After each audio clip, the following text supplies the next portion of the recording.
D'un point de vue purement humain, nous constatons que Jésus annonce l'Évangile à des personnes que la morale religieuse de son époque mettait au banc de la société, car elles étaient considérées comme impures, collecteurs d'impôts, pécheurs, prostituées, criminels, bons à rien.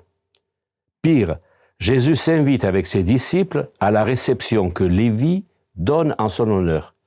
Jésus mange et boit à la table de cet homme impur, éloigné de Dieu, parce qu'il travaille pour l'ennemi romain détesté. On comprend la réaction outrée des pharisiens et des scribes.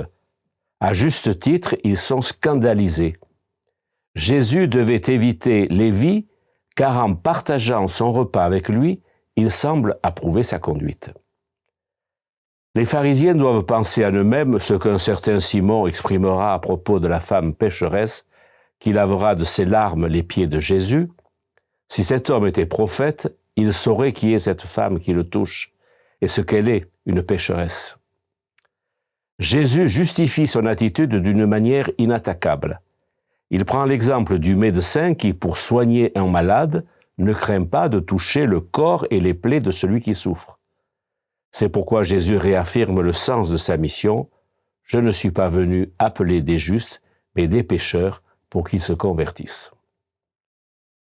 Au début du carême, entendre ces paroles de Jésus, cela met en nos cœurs une grande espérance.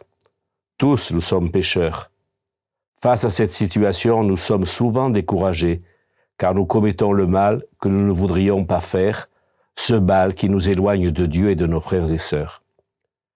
Malgré nos faiblesses, nos fragilités et nos péchés, Jésus, médecin de nos âmes, porte sur nous un regard d'amour. Il nous appelle à la conversion, il nous appelle à revenir à lui. Quelle formidable espérance!